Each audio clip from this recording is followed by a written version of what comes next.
तो यहाँ पे देखिए सीएम विष्णुदेव साय धीरे धीरे आगे बढ़ते हुए और तमाम दर्शक दीर्घा में बैठे लोगों का अभिवादन स्वीकार कर दोनों तस्वीरें दिखा रहे हैं। दोनों ही राज्यों के मुखिया, मध्य प्रदेश के मुख्यमंत्री इंदौर में नेहरू स्टेडियम में यहाँ पे ध्वजारोहण के बाद आगे की प्रक्रिया को पूरी करते हुए, तो वहीं दूसरी तस्वीर अंबिकापुर से दिखा रहे हैं जहाँ पे पहली दफा कोई सूबा का मुख्यमंत्री सरगुजा संभाग में गणतंत्र दिवस समारोह में मुख्य अतिथि के तौर पर शामिल हुए हैं और सीएम साय ध्वजारोहण कर चुके हैं। और अब यहाँ पे देखिए इस वाहन के जरिए तमाम दर्शक दीर्घा में बैठे लोगों का अभिवादन स्वीकार करते हुए, और फिलहाल इंदौर में अभी प्रक्रिया शुरू हुई है।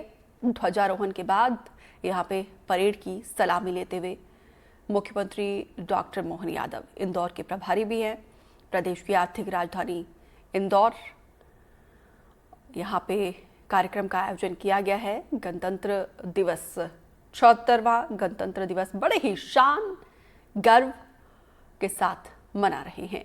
देखिए ये तिरंगे के रंग में गुब्बारों का ये बंच आसमान में उड़ाते हुए संदेश यही है कि हमारे जो हौसले हैं, हमारा लक्ष्य है हमेशा ऊंचा रहे, आसमान की बुलंदियों को छुए और मध्य प्रदेश विकास के पथ पर निरंतर आगे बढ़ता रहे, यही संदेश देने की कोशिश की जा रही है। फिलहाल आप देखिए मुख्यमंत्री डॉक्टर मोहन यादव पुलिस की इस वाहन में सवार होकर आगे बढ़ते हुए परेड की सलामी ली। और अब यहाँ पे देखिए इंदौर और अंबिकापुर से ये तस्वीर हम आपको दिखा रहे हैं। देखिए इंदौर में तो खास तौर पे आसमान में गुलाल भी तिरंगे के रंग का उड़ाया जा रहा है। ये संदेश देता है कि किस तरीके से हम आज के दिन को पर्व की तरह मना रहे हैं और हमेशा से ये कृतज्ञ राष्ट्र उन जाबाजों का ऋणी रहेगा जिन्होंने मां भारती की रक्षा करते हुए अपना सर्वोच्च बलिदान लिया है। जवानों से ही हम हैं, ताकत हमारी आपसे है, आप सरहदों पर खड़े हैं, इसीलिए हम बड़े ही फक्र और जश्न के साथ आज के दिन को मना रहे हैं। और सभी के हाथों में देश की आन बान और शान तिरंगा को लहराते हुए हमारा राष्ट्र ध्वज इसी तरीके से हमेशा से लहरते रहे, यही सभी कामना करते हैं। और फिलहाल सूबे के मुखिया दोनों ही राज्यों के मुख्यमंत्री ने ध्वजारोहण करने के बाद आगे बढ़ते हुए लोगों का अभिवादन स्वीकार करते हुए, तो देखिए 75 साल हमने बेमिसाल पूरे किए हैं। 76वें गणतंत्र दिवस में हम प्रवेश कर चुके हैं। देश के लिए गौरव का क्षण है, ये गर्व की बात है क्योंकि निरंतर हम प्रगति के पथ पर आगे बढ़ रहे हैं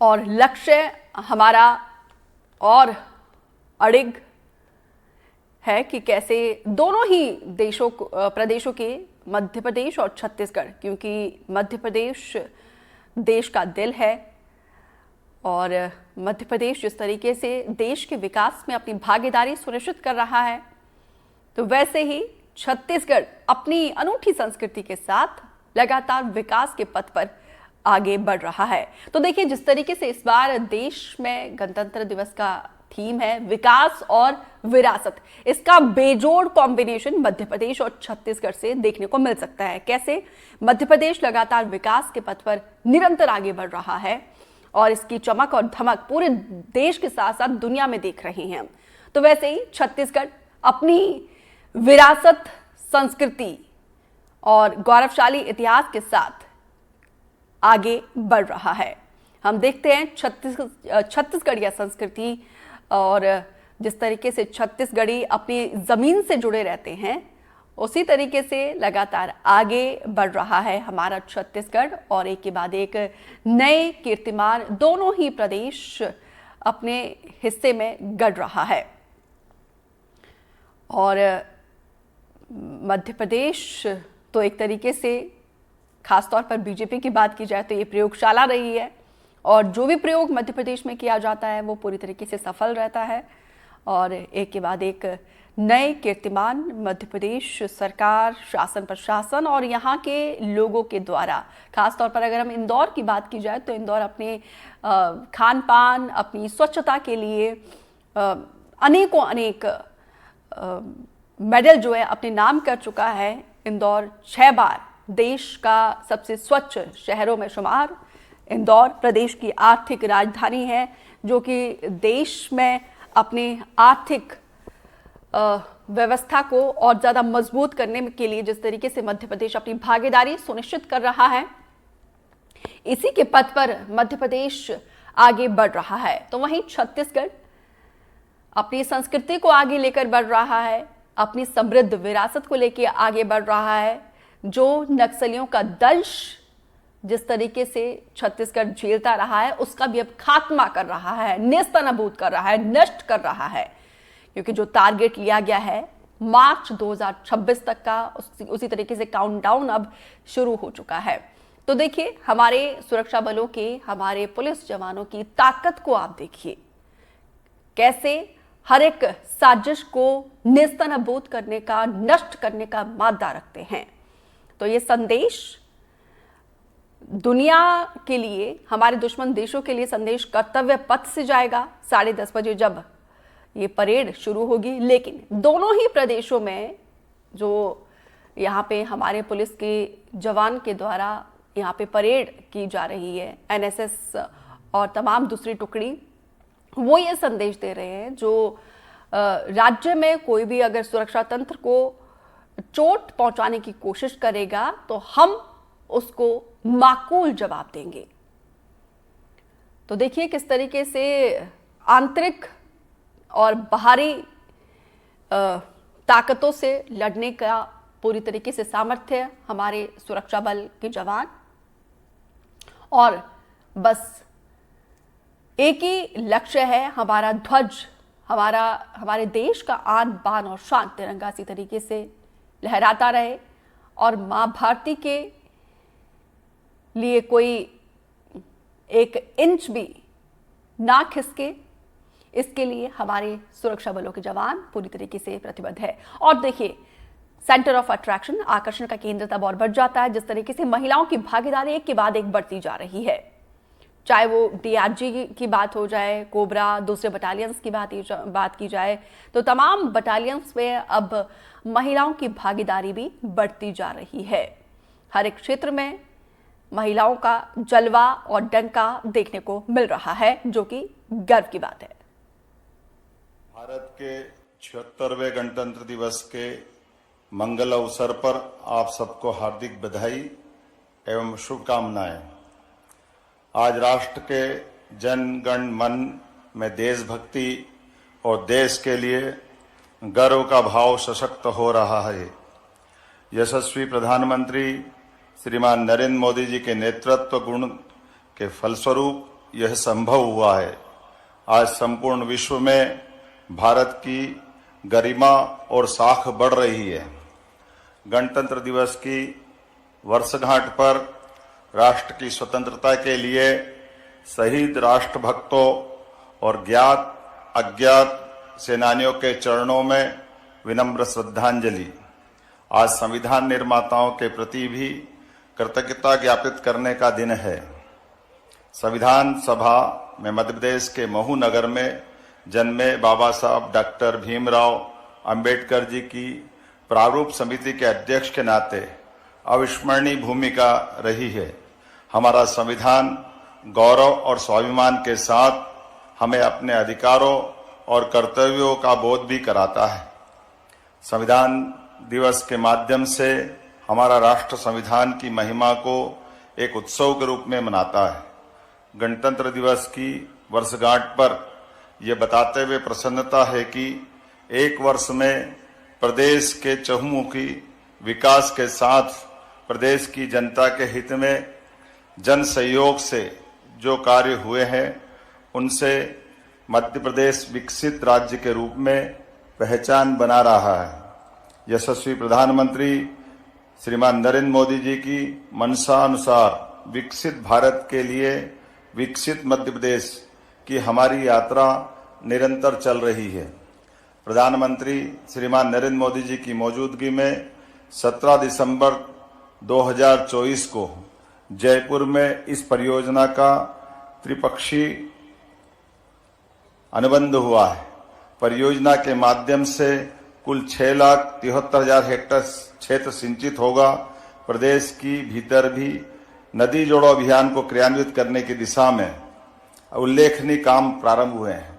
नदी जोड़ो अभियान हमारे अपने प्रदेश के राज्य के अंदर भी और राज्य के बाहर भी दोनों तरफ से समान रूप से किया जा रहा है। राज्य के बाहर पार्वती, काली सिंध, चंबल परियोजना जो राजस्थान के साथ हमारा 20 वर्ष से ज्यादा समय से उलझा हुआ मसला था, उसको सुलझा करके हमारे देश के राज्यों के अंदर सौहार्दपूर्ण वातावरण का एक नया अध्याय गढ़ने का प्रयास हुआ है। इसी प्रकार से बुंदेलखंड की धरती को केन बेतवा लिंक योजना के माध्यम से पूरे क्षेत्र में मध्य प्रदेश और उत्तर प्रदेश की धरती पर आपस में मिलकर के बुंदेलखंड के प्यास मिटाने के साथ साथ समृद्धि के द्वार भी खोलने का प्रयास हमारी सरकार के द्वारा किया गया है। मुझे इस बात की प्रसन्नता है, राज्य के बाहर जिस प्रकार से नदी जोड़ो परियोजनाओं को हमने लागू करने का प्रयास किया है, उसी संदर्भ में हमने अपने राज्य के अंदर भी खास करके एक नदी से दूसरे नदी की कठिनाइयों के लिए कहीं सीवर से जुड़ी हुई परेशानी होगी, कहीं और कोई कारण से नदी सूखी या एक नदी में बाढ़ आती है, ऐसे में एक नदी से दूसरी नदी जोड़ करके हम अपनी इन समस्याओं का समाधान खोज सकते हैं। इसका बेहतर उदाहरण इंदौर और उज्जैन के बीच निकलने वाली सीवर से जुड़ी हुई कान नदी की पुरानी एक ऐसी कठिनाई थी जिस कठिनाई के कारण से वर्षों से हमारा गंदा पानी उज्जैन की क्षिप्रा को प्रभावित करता था। ऐसे में एक नदी जोड़ो अभियान राज्य के अंदर भी लेने का प्रयास किया है, जिसके माध्यम से अब यहाँ इंदौर से निकलने वाली कान नदी का पानी यहाँ से निकल करके बजाय क्षिप्रा में मिलने के वो अपनी दूसरी एक नदी वो भी इंदौर से ही निकलती है, लेकिन डाउन स्ट्रीम में जब डैम में ऊपर पानी भरा रहेगा शुद्ध जल, तो नीचे जो पानी शुद्ध होकर के मिलेगा जिसको किसान अपने काम में ले सकेंगे। इस कान नदी और एक तरह से गंभीर नदी जोड़ने का एक राज्य के अंदर का ये भी अनुपम उदाहरण बना है, जो विश्व में पहला एक राज्य के अंदर नदी जोड़ो अभियान का दूसरा अध्याय लिखा जाना लगेगा। यशस्वी प्रधानमंत्री श्रीमान नरेंद्र मोदी जी ने ज्ञान का मंत्र दिया, जिसका अर्थ गरीब, युवा, अन्नदाता और नारी। ज्ञान के ध्यान के ध्येय वाक्य को साकार करने के लिए मध्य प्रदेश सरकार संकल्पबद्ध होकर कार्य कर रही है। इस मंत्र की सिद्धि में मध्य प्रदेश सरकार ने 4 मिशन युवा शक्ति, गरीब कल्याण, किसान कल्याण और नारी सशक्तिकरण प्रारंभ करने का निर्णय किया है। स्वामी विवेकानंद युवा शक्ति मिशन का शुभारंभ राष्ट्रीय युवा दिवस के अवसर पर किया गया है। यह मिशन युवाओं के स्वप्न साकार होने का माध्यम तो बनेगा ही, साथ ही समाज में सकारात्मक और अपेक्षित परिवर्तन लाने के लिए भी प्रेरित करेगा। गुणवत्तापूर्ण शिक्षा, कौशल विकास और क्षमता संवर्धन, उद्यमिता को प्रोत्साहन और रोजगार, सामाजिक पहल, सामाजिक सद्भाव इस मिशन के प्रमुख स्तंभ है। सरकार 5 वर्ष में युवाओं के लिए 2,50,000 सरकारी नौकरियों में भर्ती करने का लक्ष्य रख रही है। युवा खिलाड़ियों के लिए प्रदेश के सभी 55 जिलों में खेल स्टेडियम निर्माण करने का निर्णय हमारी सरकार के द्वारा लिया गया है। गरीब कल्याण का मिशन गरीब और वंचित वर्ग को सामाजिक सुरक्षा, रोजगार और बुनियादी सुविधाएं प्रदान करना है। यह मिशन मुख्यतः 3 घटकों यथा बहुआयामी गरीबी इंडेक्स में सुधार, आजीविका सुदृढ़ीकरण और विद्यमान संगठनों के सशक्तिकरण पर केंद्रित है। आदरणीय प्रधानमंत्री जी के नेतृत्व में गरीबों के पक्के घर का सपना प्रधानमंत्री आवास योजना से साकार हो रहा है। योजना में प्रदेश के 36 लाख ग्रामीण और 8 लाख से अधिक शहरी परिवारों को पक्का मकान उपलब्ध कराया गया है। केंद्र सरकार द्वारा निःशुल्क राशन वितरण योजना को वर्ष 2028 तक बढ़ा दिया गया है। भारत सरकार द्वारा जनजाति ग्रामों में 100% सैचुरेशन के लिए धरती आबा जनजाति ग्राम उत्कर्ष अभियान प्रारंभ किया गया है। इस अभियान में मध्य प्रदेश के 51 जिले के 267 विकास खंडों के 11,000 से अधिक ग्रामों में निवासरत 18,58,000 जनजाति परिवारों की 93,23,000 आबादी को लाभान्वित करने का लक्ष्य रखा गया है। अभियान में 18 विभागों अथवा मंत्रालयों की 25 से अधिक जनहितैषी योजनाओं को चिन्हांकित करते हुए 5 वर्ष के लिए कुल वित्तीय प्रावधान 79,000 करोड़ का करने का योजना बनी है। रानी दुर्गावती श्री अन्न प्रोत्साहन योजना में किसानों को 1,001 रुपया प्रति क्विंटल की दर से अधिकतम 3,900 रुपया प्रति हेक्टर की सहायता दी जा रही है। 0% ब्याज पर अल्पकालीन फसल ऋण के लिए इस वर्ष 600 करोड़ की राशि का प्रावधान किया गया है।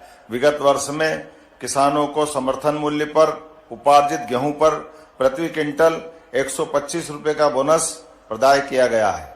मध्य प्रदेश में कृषि उत्पादन में निरंतर अग्रणी स्थान बनाए रखने की जिद है और मुझे इस बात की प्रसन्नता है, लगातार कृषि कर्मण पुरस्कार जीतते हुए हम अपने इस रिकॉर्ड को कायम रखे हुए हैं। लेकिन अब मुख्यमंत्री सोलर पंप योजना अब प्रधानमंत्री कृषक मित्र सूर्य योजना के नाम से हमने लागू की है, जिसके कारण कृषकों को सौर ऊर्जा के लाभ से लाभान्वित करने के लिए प्रदेश में अस्थायी विद्युत कनेक्शन लेने वाले लगभग 1.25 लाख किसानों को सौर ऊर्जा पंप प्रदान किए जाएंगे।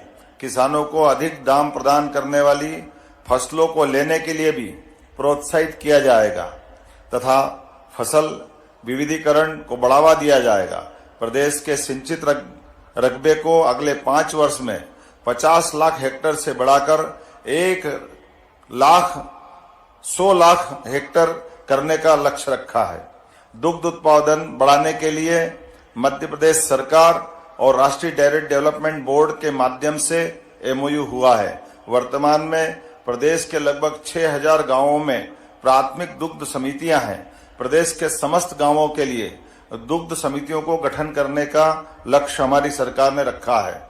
सांची ब्रांड को और मजबूत किया जा रहा है। मध्य प्रदेश में देश के कुल दूध उत्पादन को बढ़ाकर 20% तक करने का भी हमारी सरकार ने लक्ष्य रखा है। सरकार का प्रयास मध्य प्रदेश को देश की डेयरी कैपिटल बनाना है। राष्ट्रीय डेयरी विकास बोर्ड के अनुबंध से राज्य के पशुपालन एवं डेयरी विभाग के माध्यम से सहकारी प्रणाली भी सशक्त होगी। प्रदेश के सभी जिलों में गौशालाओं का सुचारू संचालन होगा। प्रदेश के बड़े नगरों में आधुनिक गौशालाओं का निर्माण किया जाएगा। यशस्वी प्रधानमंत्री श्रीमान नरेंद्र मोदी जी के द्वारा ग्वालियर में 10,000 से अधिक गायों की एक सक्षम आधुनिक आत्मनिर्भर गौशाला का प्रारंभ हम करा चुके हैं। धीरे धीरे करके हमारे राज्य के बड़े नगर निगमों में इंदौर, भोपाल, उज्जैन, जबलपुर इत्यादि स्थानों पर भी इसी प्रकार की गौशालाएं बनाने का निर्णय हमारी सरकार के द्वारा करवाया गया है। मुझे इस बात की प्रसन्नता है, पशुपालकों और किसानों को गौपालन प्रोत्साहन देने के लिए 10 गाय से ज्यादा पालने पर सरकार अनुदान देने का विचार कर रही है। पंजीकृत गौशालाओं में भी प्रति गोवंश मिलने वाली 20 रुपये आहार राशि बढ़ाकर 40 रुपये करने का हमारी सरकार के द्वारा निर्णय किया गया है। इसी प्रकार से मछुआरों बंधुओं को मत्स्य पालन के लिए भी अलग अलग प्रकार की कई सुविधा देने का निर्णय भी हमारी सरकार के द्वारा किया गया है। नारी सशक्तिकरण मिशन का लक्ष्य महिलाओं को आत्मनिर्भर बनाने के साथ उन्हें आर्थिक, सामाजिक, शैक्षणिक रूप से सशक्त बनाना है। मिशन के माध्यम से महिलाओं और बालिकाओं की शिक्षा, स्वास्थ्य, पोषण, आर्थिक विकास के साथ ही उनकी सुरक्षा एवं उन तक विभिन्न सरकारी सेवाओं की पहुंच सुनिश्चित करना है। मध्य प्रदेश सरकार ने शासकीय सेवाओं में महिलाओं को 35% आरक्षण देने का निर्णय किया है। प्रधानमंत्री मातृ वंदना योजना के क्रियान्वयन में भी प्रदेश राष्ट्रीय स्तर पर अग्रगण्य राज्य में शामिल हुआ है। योजना के प्रारंभ से अब तक 42 लाख महिलाओं को लाभान्वित किया है। जननी सुरक्षा योजना में वित्त वर्ष 2024 तक लगभग 6 लाख हितग्राहियों को 79 करोड़ रुपए की राशि का भुगतान किया गया है। लाडली बहना योजना में 1.25 लाख करोड़ से अधिक पात्र बहनों को योजना का लाभ अब तक दिलवाकर लगभग 30,765 करोड़ से अधिक की राशि का अंतरण किया गया है। प्रदेश में 90 लाख से अधिक महिलाओं को निःशुल्क गैस कनेक्शन प्रदान किए गए हैं। प्रदेश की 26 लाख लाडली बहनाओं को 450 रुपये गैस सिलेंडर की रिफिलिंग के लिए और 2024 में 715 करोड़ से अधिक की राशि का भी अंतरण किया गया है। प्रदेश में 1 लाख से अधिक लखपति दीदियां बनी हैं। महिला श्रम पर आधारित उद्योगों, विशेष रूप से रेडीमेड गारमेंट्स इंडस्ट्री में प्रति महिला श्रमिक 5,000 रुपये के मान से प्रोत्साहन राशि देने का निर्णय हमारी सरकार के द्वारा किया गया है।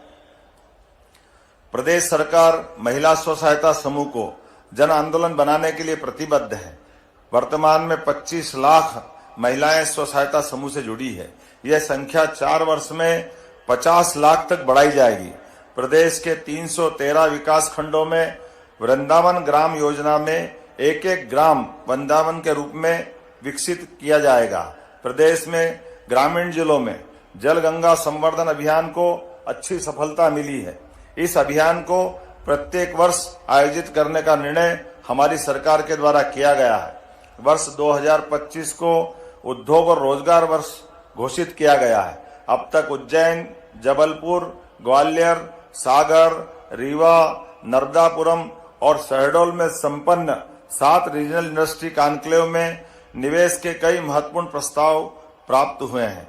मुंबई, बेंगलुरु, कोयम्बटूर, कोलकाता और पुणे में रोड शो आयोजित किए गए हैं, जिनके माध्यम से 1 लाख करोड़ से अधिक के निवेश और भोपाल में खनन कॉन्क्लेव में 20,000 करोड़ से निवेश के प्रस्ताव, यूके, जर्मनी के माध्यम से 78,000 करोड़ से रुपयों के अधिक निवेश के प्रस्ताव, संयुक्त प्रयासों से अब तक 4,17,000 करोड़ रुपए से अधिक के निवेश, जिसमें लगभग 4 लाख से अधिक युवाओं को रोजगार के अवसर प्राप्त होंगे।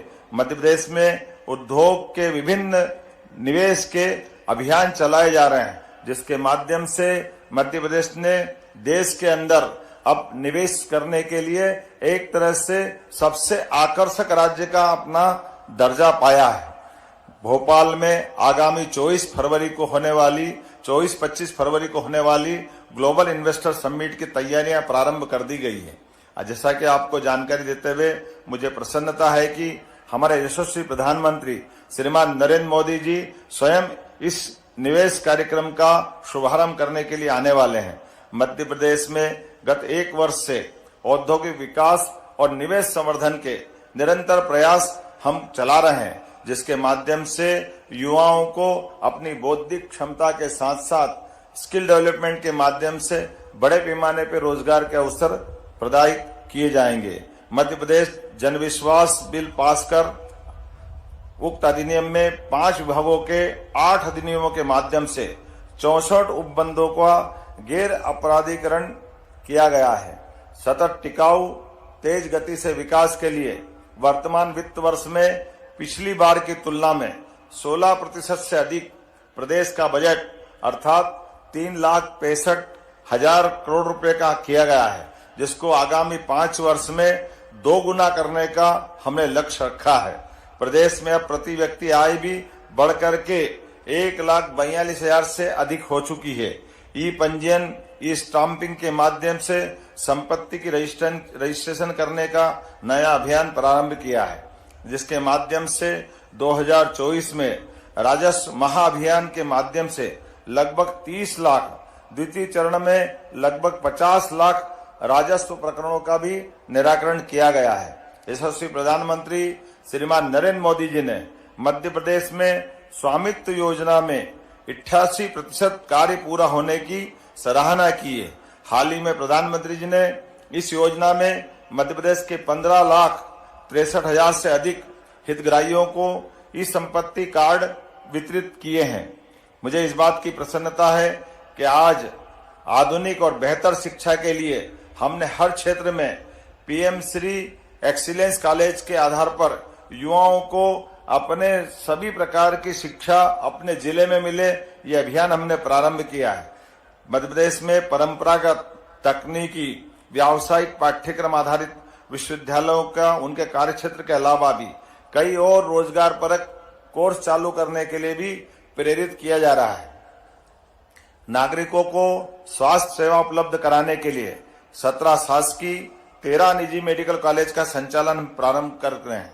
मुझे इस बात की प्रसन्नता है कि एक तरफ 2003-04 में प्रदेश में केवल 5 मेडिकल कॉलेज थे, लेकिन एक ही वर्ष में हमने 3 मेडिकल कॉलेज चालू करते हुए आज की स्थिति में 30 मेडिकल कॉलेज आज हमारे मध्य प्रदेश में संचालित हो रहे हैं। मुझे इस बात की प्रसन्नता है, आने वाले 2 वर्षों में हम लगभग 24 मेडिकल कॉलेज और देने वाले हैं। अर्थात देश के अंदर मेडिकल कॉलेज की स्थापना में हम सबसे अग्रगण्य भूमिका निभाने के लिए आगे बढ़ रहे हैं। आयुष्मान भारत योजना में अब तक 4 करोड़ से अधिक आयुष्मान कार्ड वितरित कर मध्य प्रदेश देश में सबसे आगे है।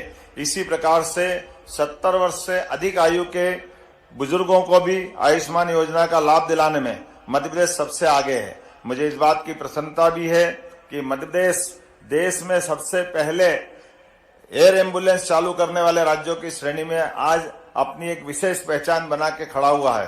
हाल ही में 2 दिन पहले हमारी एयर एम्बुलेंस के बलबूते पर हमने न केवल शरीर के अंगों का प्रत्यारोपण कराने का एक नया रिकॉर्ड बनाया है, बल्कि गरीबों के प्रति हमारी भावनाओं को प्रकटीकरण का यह उदाहरण भी माना है, जिसके माध्यम से एयर सुविधा, एयर एम्बुलेंस के माध्यम से हम हर गरीब के जीवन को बचाने में अपनी सरकार का सब कुछ देने के लिए तैयार हैं। मुझे इस बात की भी प्रसन्नता है, एक तरफ जब एलोपैथिक कॉलेज हम बढ़ा रहे हैं, उसी समान दृष्टि से हम आयुर्वेदिक चिकित्सा महाविद्यालय को भी लागू करने की दिशा में आगे बढ़ रहे हैं। मुझे इस बात की प्रसन्नता है, पिछले वर्ष हमारी सरकार ने 11 नए आयुर्वेदिक मेडिकल कॉलेज खोलने की निर्णय की घोषणा की थी, जिसमें से 5 महाविद्यालय में निर्माण कार्य की प्रशासकीय स्वीकृति भी हमने जारी कर दी है। 1 वर्ष के अंदर ये 11 ही मेडिकल कॉलेज हमारे मध्य प्रदेश के लिए शुरुआत की तरफ अपने कदम बढ़ाएंगे।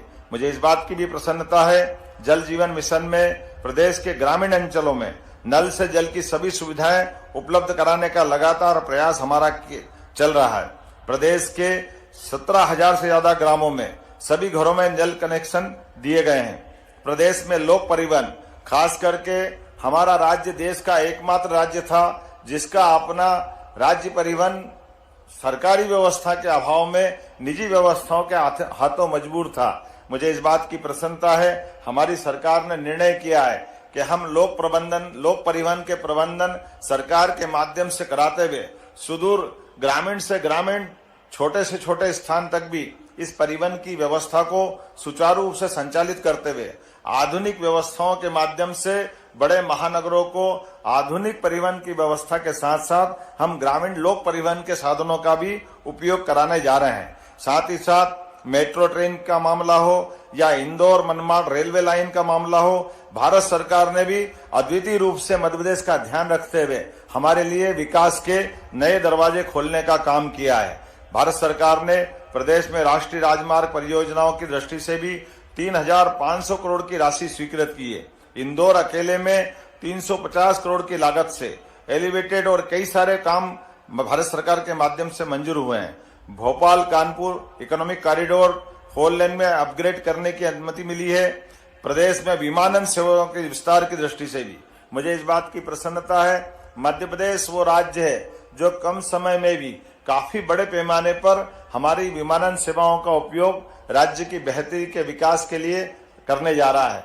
रीवा एयरपोर्ट के संचालन के साथ हमारा राज्य एक साथ 6 एयरपोर्ट संचालित करने वाला, 24 घंटे जहां हमारी विमान सेवा मिले, ऐसे बड़े राज्य में अब शुमार हुआ है। लेकिन इसके साथ साथ और भी कई स्थानों पर एक साथ हवाई पट्टी, छोटे छोटे ब्लॉक में हेलीपैड हमारी योजना का हिस्सा है, जिसके माध्यम से वर्तमान के दौर में हम सभी प्रकार के परिवहन के व्यवस्थाओं का उपयोग राज्य की बेहतरी के लिए करने की तरफ आगे बढ़े हैं।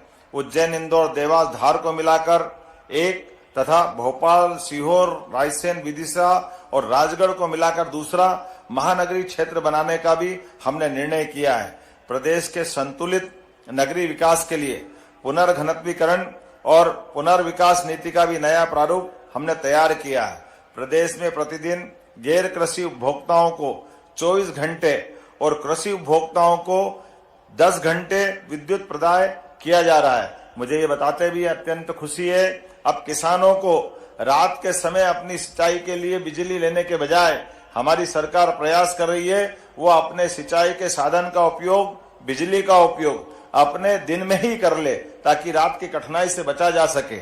मुझे इस बात की भी प्रसन्नता है, विद्युत क्षमता का कुल उत्पादन 24,108 मेगावाट है। लेकिन आज हम लगातार प्रयास करते हुए आने वाले वर्षों में भी हम लगातार सरप्लस बने रहें, इस दिशा में हम काम कर रहे हैं। इसीलिए 4,100 मेगावाट अतिरिक्त कोल विद्युत आधारित विद्युत क्षमता के लिए भी हमने कोल ब्लॉक आवंटन कराने के लिए भारत सरकार के माध्यम से उपलब्धि हासिल की है।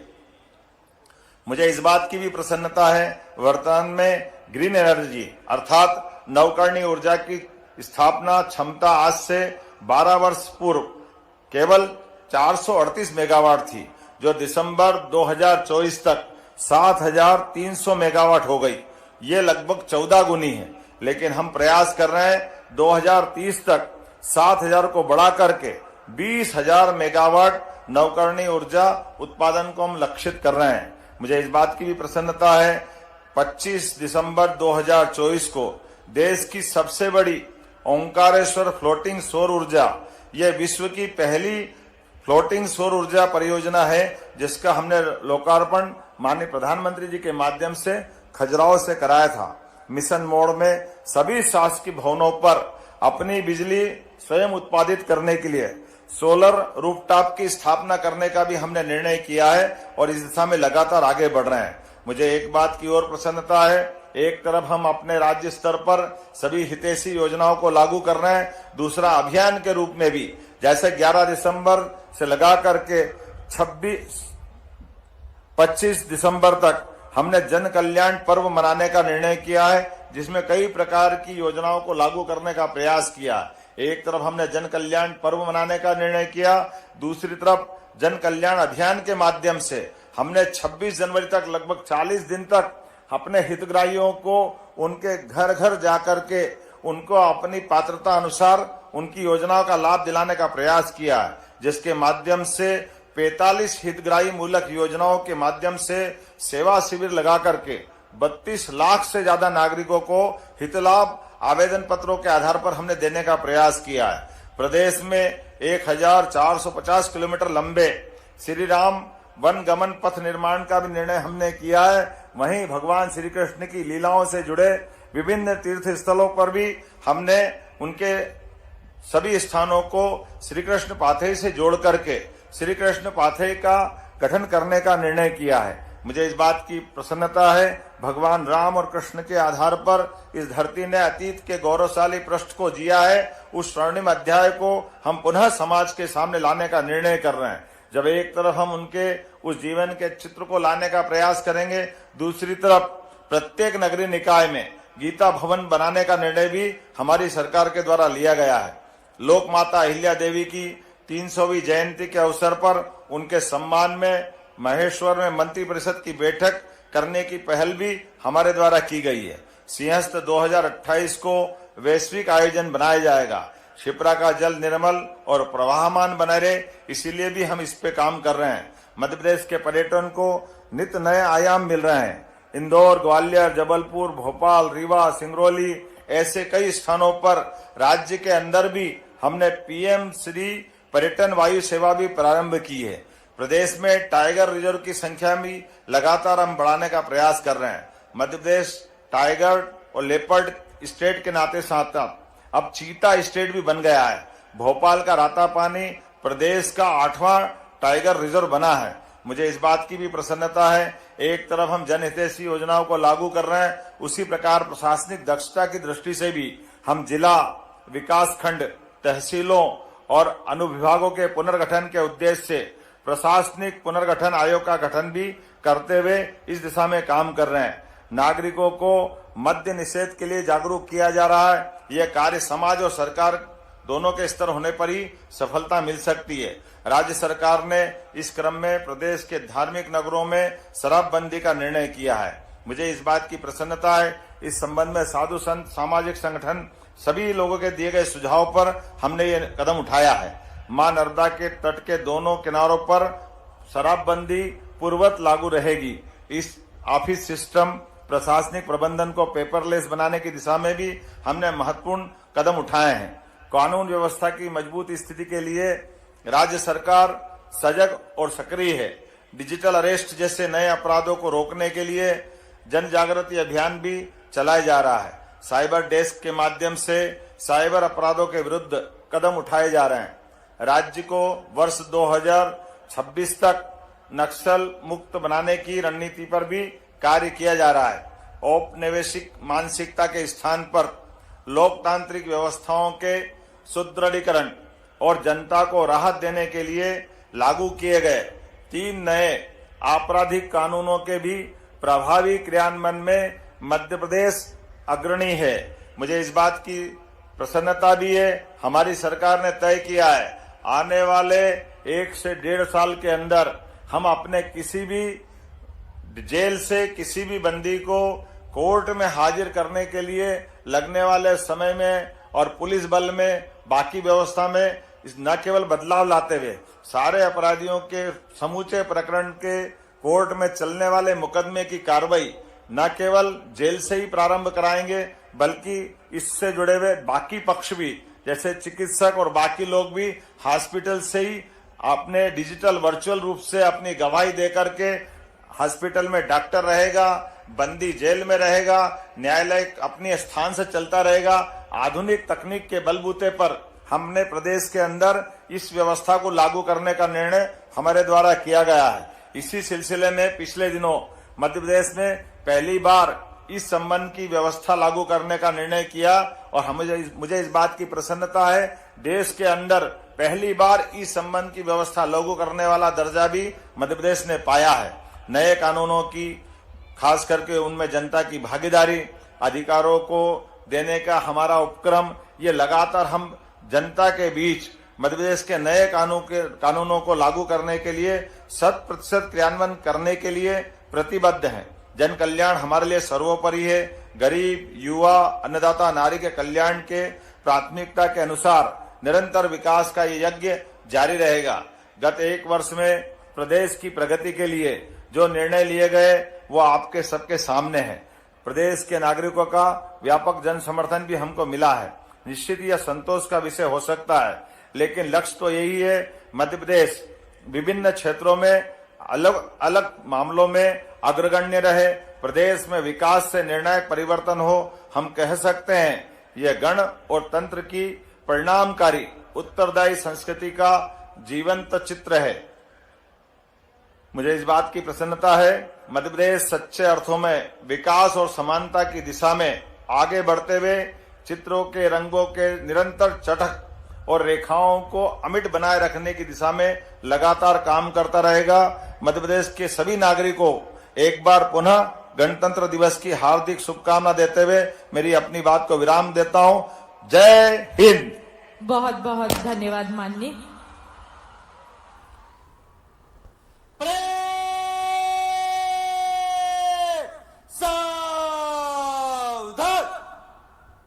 और जिस तरीके से छत्तीसगढ़ एक छोटा सा शांत राज्य है और प्रगति के पथ पर आगे जो बढ़ रहा है अपनी समृद्ध विरासत के साथ साथ संस्कृति को लेकर, ये अपने आप में एक संदेश भी जाता है कि कैसे हम सभी अपने रूट्स के साथ जुड़े रहें।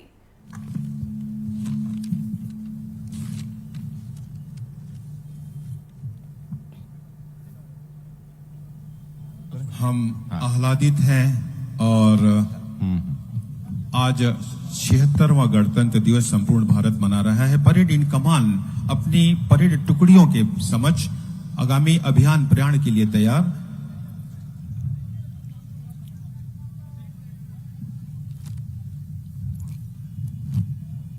हम सरगुजा वासियों के चेहरे पे आज मुस्कान और आंखों में चमक है, क्योंकि स्वयं प्रदेश के मुखिया आज अंबिकापुर के इस पावन भूमि में ये जिला स्तरीय 76वें गणतंत्र दिवस समारोह में आज स्वयं उपस्थित हैं मुख्य अतिथि के रूप में। और अंबिकापुर की इस भूमि से पूरे प्रदेश की जनता के नाम माननीय मुख्यमंत्री महोदय का संदेश। प्यारे प्रदेशवासियों, 76वें गणतंत्र दिवस की आप सभी को बहुत बहुत शुभकामनाएं। आज का दिन हम सबके लिए अत्यंत गौरवशाली है। आज हम देश के गणतंत्र का उत्सव मना रहे हैं। इसके पीछे उन स्वतंत्रता संग्राम सेनानियों का बलिदान है जिन्होंने भारत को स्वतंत्रता दिलाई।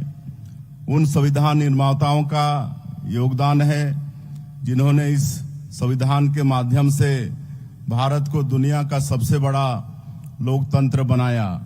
उन विभूतियों का योगदान है जो संविधान की रक्षा के लिए हमेशा डटे रहे तथा संविधान के मूल्यों पर चलकर अंत्योदय का कल्याण करते रहे। नक्सलवाद से लड़ते हुए देश की एकता और अखंडता के लिए अनेक जवानों ने अपना सर्वोच्च बलिदान दिया ताकि हम सुरक्षित रह सकें और समाज में शांति स्थापित हो सके। इन जवानों की शहादत को मैं सत सत नमन करता हूं।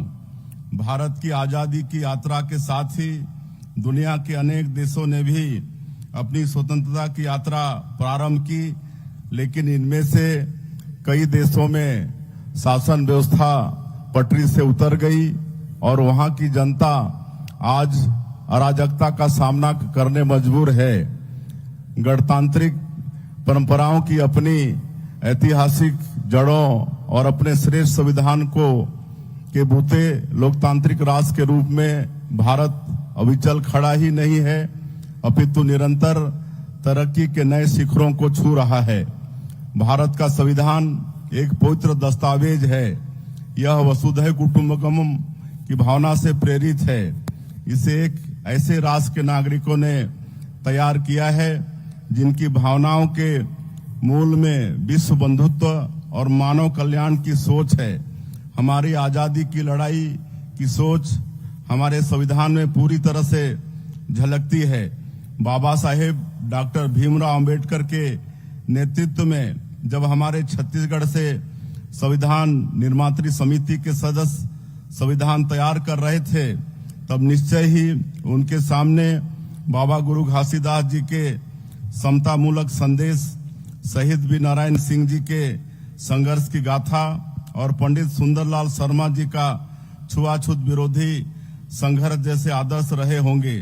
इन सभी के विचारों को बाबा साहेब ने अंतिम ड्राफ्ट के रूप में बहुत सुंदरता से पिरोया था। इस गणतंत्र की धरोहर को सुरक्षित रखने और सहेजने संवारने की जिम्मेदारी हमारी और भावी पीढ़ी के हाथों में है। हमारा गणतंत्र हमें सत्यमेव जयते की सीख देता है। मुंडकोपनिषद का यह सूत्र वाक्य हमें बताता है कि अंधेरा कितना भी घना क्यों न हो, हमें उम्मीद नहीं छोड़नी चाहिए। अंततः विजय सत्य की ही होती है। हमारे गणतंत्र की इस भावना की विजय हमने गंभीर नक्सलग्रस्त इलाकों में देखी है। इन इलाकों में माओवाद ने अपनी हिंसक विचारधारा से न केवल आम आदमी के जीवन को नरक बना दिया था, अपितु भारत के गणतंत्र को चुनौती देने के लिए गणतंत्र खड़े करने की योजना बनाकर काम कर रहे थे। हमारे सुरक्षा बलों का इनसे लगातार संघर्ष चल रहा है। यशस्वी प्रधानमंत्री श्री नरेंद्र मोदी जी के नेतृत्व में नई रणनीति बनाकर हमने माओवाद के कैंसर को नष्ट करने का काम किया है। इस कैंसर को नष्ट करने के लिए जरूरी था कि इसकी जड़ों पर प्रहार किया जाए। हमारे जवानों ने माओवादियों के सबसे सुरक्षित पनाहगाहों में हमला किया। इसके नतीजे बहुत अच्छे रहे। 1 साल के भीतर ही हमने माओवादी काम इतने व्यवस्थित तरीके से हुआ कि छत्तीसगढ़ में ओलंपिक का आयोजन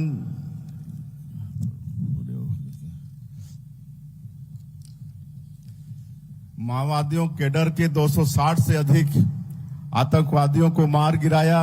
अंधेरी सुरंग खुल गई। जो रोशनी फूटी है उससे बस्तर में विकास का उजाला फैला है। जब केंद्रीय गृह मंत्री श्री अमित शाह जी पिछले महीने छत्तीसगढ़ आए तो बस्तर की इसी धरती में ग्राम गुंडम की एक बुजुर्ग मां उनके पास आई। माताजी ने उन्हें वनोपजों की टोकरी भेंट की और कहा कि माओवाद को पूरी तरह से नष्ट कर दीजिए। जब सरकार का इरादा, जवानों का हौसला और जनता का संकल्प मिल जाता है तो कोई भी हिंसक विचारधारा नहीं टिक सकती। बस्तर में माओवाद अब अंतिम सांसें गिन रहा है। शीघ्र ही बस्तर पूरी तरह से नक्सल आतंक से मुक्त हो जाएगा।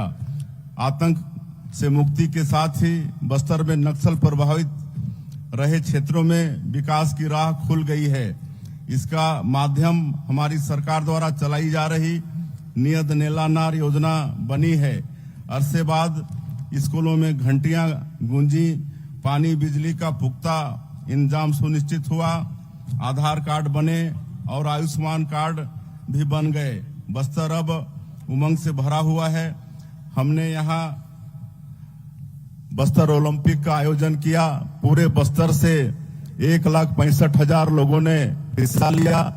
इनमें नक्सल हिंसा से प्रभावित परिजन भी थे, आत्मसमर्पित नक्सली भी थे और नक्सल हिंसा में अपने अंग गंवा चुके दिव्यांगजन भी थे। खेलों के इस महाकुंभ में खिलाड़ियों का उत्साह देखते ही बन रहा था। हम सबके लिए यह बहुत भावुक क्षण था। बस्तर ओलंपिक नए बस्तर की पहचान बन गया। किसान परिवार से आने वाले लोगों ने खेती का वो वक्त भी देखा है जब कड़ी मेहनत से धान उपजाने के बाद मंडियों में किसान भाई धान लेकर जाते थे तो औने पौने में धान बेचकर आना पड़ता था। बहुत मुश्किल से परिवार चलता था। खरीफ फसल के बाद उनके पास दूसरे राज्यों में जाकर मजदूरी करने के अलावा कोई विकल्प नहीं बचता था। श्रद्धेय अटल जी ने छत्तीसगढ़ राज्य का निर्माण किया तो धान की खरीदी की व्यवस्था भी आरंभ हुई। धान के कटोरे में कोई भी भूखा न सोए, इसके लिए मुख्यमंत्री खाद्यान्न सहायता योजना भी आरंभ हुई। यह काम इतने व्यवस्थित तरीके से हुआ कि छत्तीसगढ़ देश में खाद्य सुरक्षा का मॉडल राज्य बन गया। मुझे याद आता है कि छत्तीसगढ़ बनने के बाद शुरुआती दौर में धान खरीदी लगभग 4.63 लाख मीट्रिक टन के आसपास हुई। पिछली बार यह आंकड़ा 145 लाख मीट्रिक टन को छू गया। यह इसलिए हुआ कि हमारी सरकार किसान भाइयों को धान का सबसे अच्छा मूल्य दे रही है। हमने किसान भाइयों से 3100 रुपये प्रति क्विंटल तथा 21 क्विंटल प्रति एकड़ में धान खरीदा। किसानों से किए गए वायदे के अनुरूप हमने 13 लाख किसानों को 2 साल का बकाया बोनस भी दिया। इन सबके चलते पिछले सत्र में हमने किसान भाइयों के खाते में 49,000 करोड़ रुपए अंतरित किए। लगभग 2.5 माह से राज्य में तेजी से धान खरीदी चल रही है। किसानों के खाते में हम लगातार समर्थन मूल्य की राशि दे रहे हैं। प्रति एकड़ अंतर की राशि 800 रुपये हमारी सरकार के द्वारा आदान सहायता के रूप में एकमुश्त फरवरी माह में किसान भाइयों के खाते में भेजने का निर्णय लिया गया है। इसके साथ ही प्रदेश में भूमिहीन कृषि मजदूरों के लिए हमने दीनदयाल उपाध्याय भूमिहीन कृषि मजदूर कल्याण योजना का शुभारंभ भी किया है। इसके अंतर्गत हम 5,62,000 भूमिहीन कृषकों को 10,000 रुपये सालाना प्रदान कर रहे हैं। यह शुभ संकल्पों और अच्छी नियत का प्रतिफल है। छत्तीसगढ़ के किसान आज बेहद खुशहाल हैं, पलायन रुका है और किसान खेती में निवेश कर रहे हैं क्योंकि उन्हें खेती से अच्छी आय मिल रही है। डबल इंजन की सरकार किसानों को फसल का उचित मूल्य दिलाने के साथ ही खेती को हाईटेक करने का कार्य भी कर रही है। अब खेतों में कीटनाशकों का छिड़काव ड्रोन दीदी के हाथों हो रहा है। घंटों का काम ड्रोन दीदी का ड्रोन मिनटों में कर देता है। आपने इधर के वर्षों में देखा होगा कि जलवायु परिवर्तन तेजी से हो रहा है। कभी मानसून विलंब से आता है तो कभी असमय बारिश हो जाती है। इस बड़े संकट से निपटने के लिए पुख्ता तैयारी भी हमने की है। हमने ऐसे बीज तैयार किए हैं जो क्लाइमेट चेंज की चुनौती से निपटने में सक्षम हैं। एपीओ के माध्यम से किसानों के लिए नए उद्यम के रास्ते हमने खोल दिए हैं। हमारे यशस्वी प्रधानमंत्री श्री नरेंद्र मोदी जी हमेशा कहते हैं कि हमें किसानों की आय दोगुनी करनी है तो पशुपालन को बढ़ावा देना होगा। हम सबने सहकारिता में अमूल का प्रयोग देखा है।